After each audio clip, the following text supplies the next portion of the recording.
To mow or not to mow, that is the question. Why a no-mow yard is better than maintaining a grass yard. Now, it's Saturday morning. You've worked overtime, you're tired, you walk outside and realize you have not mowed the lawn, it is overgrown, and all your neighbors are giving you the side eye. You have to maintain the ordinance of 3 inches, and you are easily at 6 inches. So here you are. You need to waste all day on a Saturday mowing your 3-acre lawn. You need to use the gas that it takes, thus creating pollution on your 3-acre lawn, and your energy to mow something that is giving nothing to you.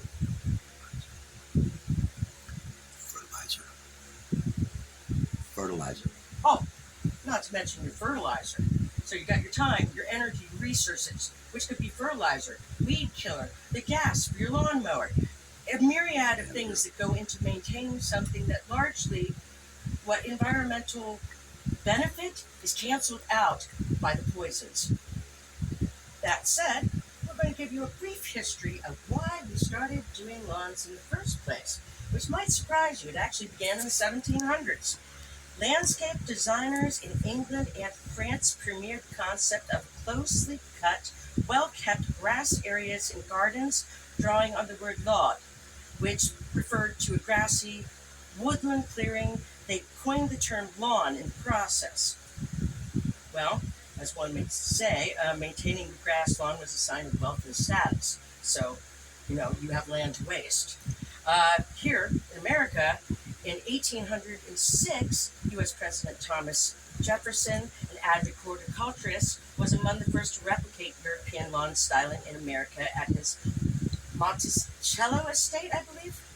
Other wealthy U.S. landowners followed suit, but mostly early American yards stayed vegetables and herb gardens or grazing for animals, as one would expect.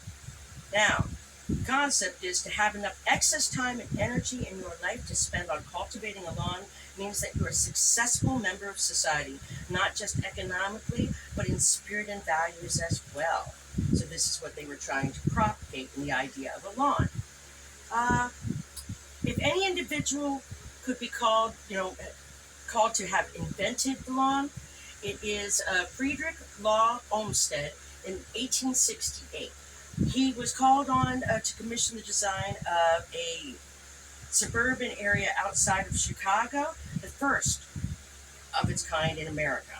So, that said, what do we do instead? So the problem being, we are wasting time, energy, resources on something that is giving very little back. So what can we do instead? What is the better option? The better option is a no-mow lawn. And what's that concept? It can be anything from hardscaping to ground cover to edible plants and flowers to foodscaping or any combination thereof. But the idea is that you reclaim your resources and your time and your energy and your money in addition to being more beneficial to the environment. I was introduced to this concept while my husband, aka the Husbeast, attended college. He's an environmental science specialist. He is my resident expert on the topic, as that lends credibility to my assertion. My husband, while in his studies, and he is also my cameraman, so you're going to hear him off camera answer some questions in regard to this very important topic. Hello. That would be the Husbeast, Kenneth James McCarran, environmental specialist, top of his class, highest honors. That said, I'm very proud of my Husbeast. We came up with this concept while he was studying, would that be ecology? Yeah, ecology. Ecology. So he was studying ecology, and one of his projects was road runoff reclamation. Another was No-mow lawns. No-mow lawns. Now, what did you think when you first encountered this concept? The concept of no-mow lawns? Yes. Well, I figured out that we'd been fooling ourselves like blatantly for a very long time. There's no benefit to a lawn whatsoever. It's not good compost. It's too nitrogen hot. The grass itself requires fertilizers. One of the most egregious environmental impacts on our system is caused by golf courses. these huge lawns that are maintained for no purpose. And the reality is we know how to do it better, not just food wise. Pollinators, you know what I mean? Yes. We rake up all these leaves, and pollinators and bugs that are desperately needed are destroyed. Their habitat is destroyed. Butterflies are, you're not getting sufficient. We know how to do it better, and we're not.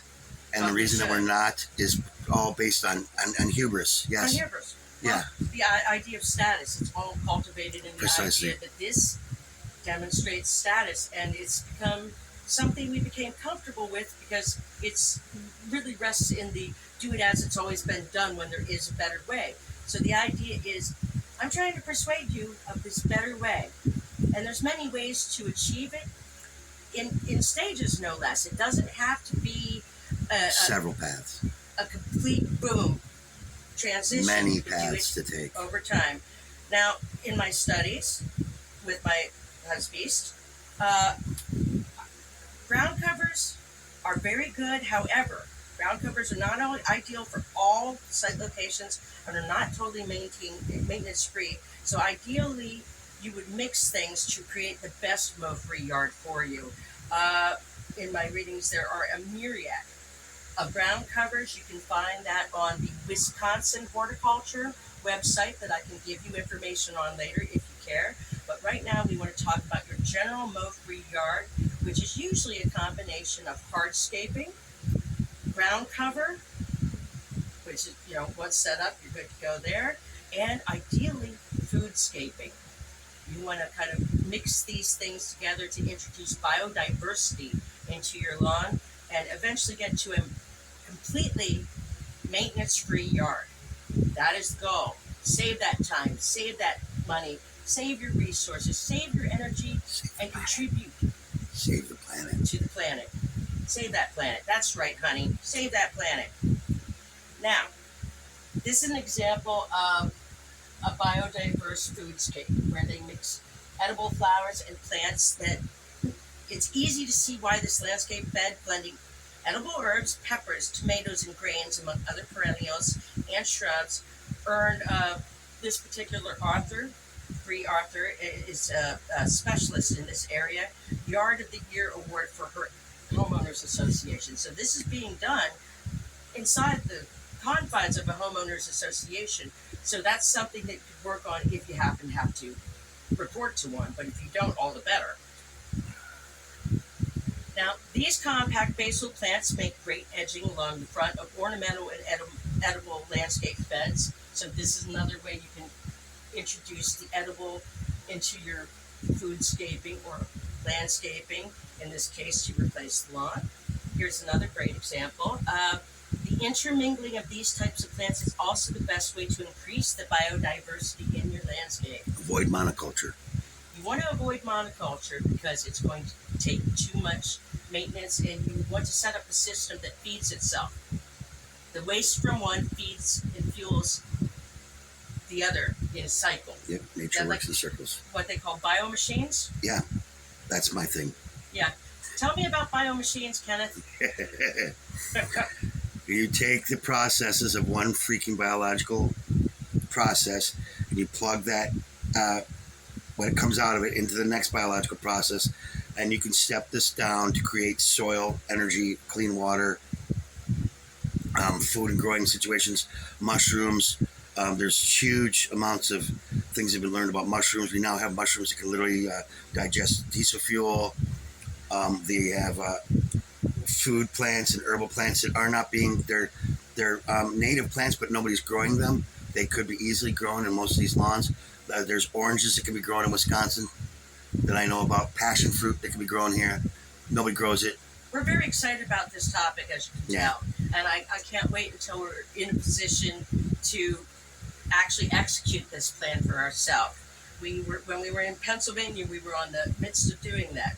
So, as my husband said, in this particular thing, they're mixing various edible plants such as cabbage, kale, tomatoes, eggplants, and herbs in this particular bed into one area. Creates healthier biodiversity to confuse pest insects and benefit good guy bugs. Very good.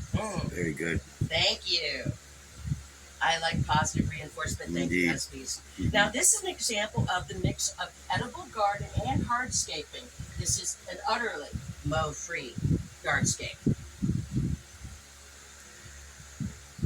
I feel very passionately about this because my husband, having been an environmental science specialist, and my just wanting more time with him, more time in our lives, we are not wanting to propagate same as it ever was. The reasons for a lawn no longer justify a useless grass lawn. The idea is that the problem is we are doing the same thing over and over and over again without asking ourselves why. The why is because it's always been that way. There's a better way. Foodscaping, no-mow lawn is the ideal. And in our lives, we need to reclaim as much time and as much sustenance for ourselves. And we have to live on this planet. Why not make it better for everyone and ourselves?